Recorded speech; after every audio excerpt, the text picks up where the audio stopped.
We are a small group of students from Melbourne, Australia. So many of us were affected by the horrendous Black Saturday bushfires in Victoria on February 7th, 2009.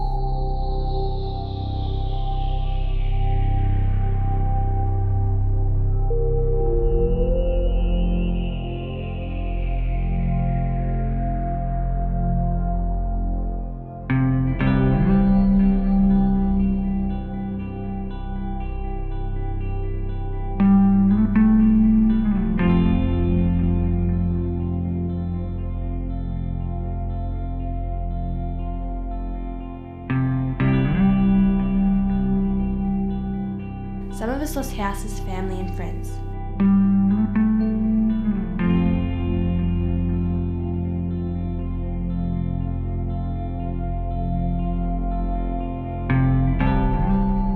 The world was generous to those who survived the fires. A great deal of money and support was provided. We are taking care of one another and are rebuilding and moving forward.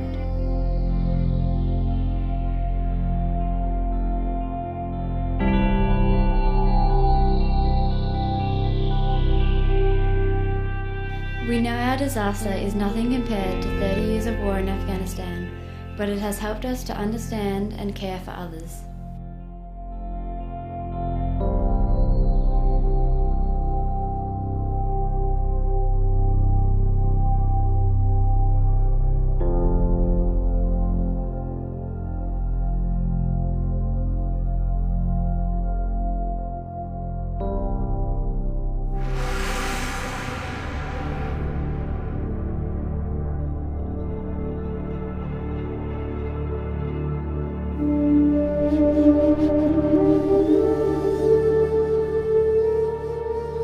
We watched a film called Buddha Collapsed Out of Shame. In this film, a young Afghan girl struggles to buy a pencil and a notebook and to get an education. It was a moving film. We often take it for granted how much a simple pencil can be so important and how an education can give us so much hope.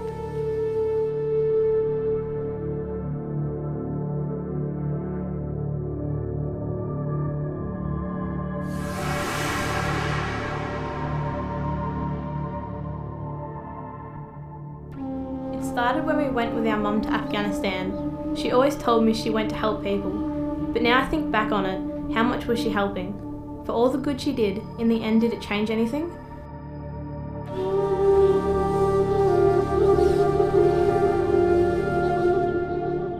People look at me with a scar on my face. I am walking through the streets of Kabul with dust slapping against my cheeks. The hard rocks feel like they're coming through my worn out soles and my sandals. As I walk through the Medina market, the sun burns my skin. You can see the pressure on people's faces as they try to sell food or anything they have so that they can make some money for their families. Kabul was, in my naive opinion, a city of dust, bad traffic, an understatement even now, bustling streets, poverty, suffocation, and destruction. The smell of a million dishes cooking in a million different pots, in a million different kitchens, in millions of different houses, on hundreds of different streets, wafted deliciously up to me.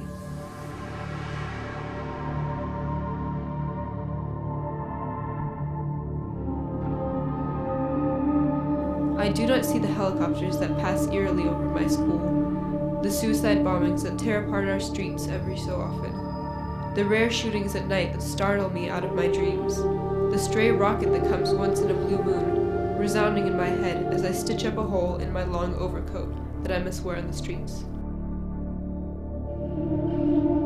No, I only see the surrounding beauty, the colored kites, the crisp morning air, the collage of Kabul life, the royal snow-capped Himalaya in the distance watching over us, the twinkling mountains at night, and the strong, determined hearts of people who persevere and fight for their freedom, for their children, for their lives, for Afghanistan. Once I did go to school, once I had an education, but for almost 4 years now, I've gone without. I've worked every day for my family.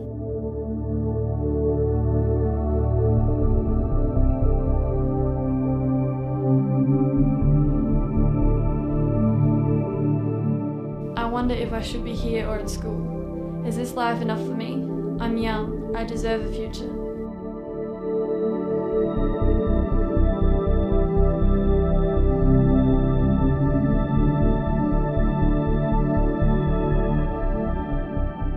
This is my life. This is who I am. I am a worker for my family and they need me. And what if I did go back to school again? What if the Taliban came back? Then I might not just escape with a scar on my face.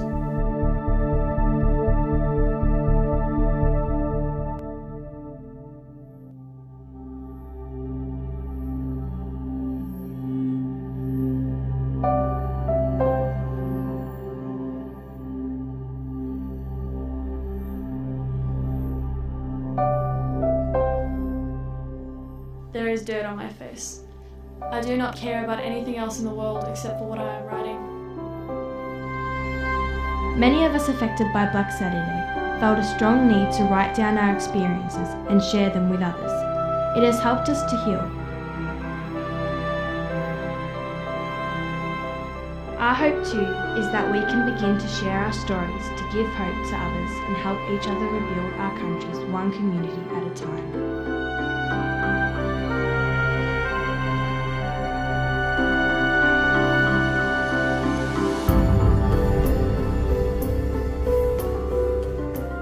One of us suggested we raise money and send 1000 pencils from Kinglake to Kabul.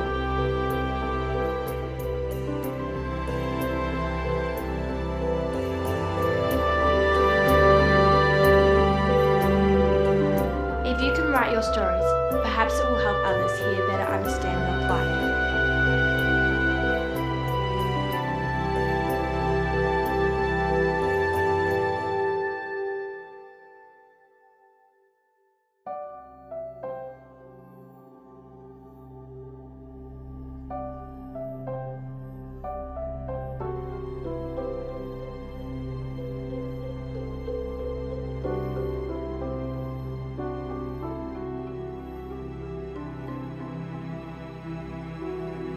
We are raising money and have been asking others to write small messages of encouragement and hope on the 1000 pencils.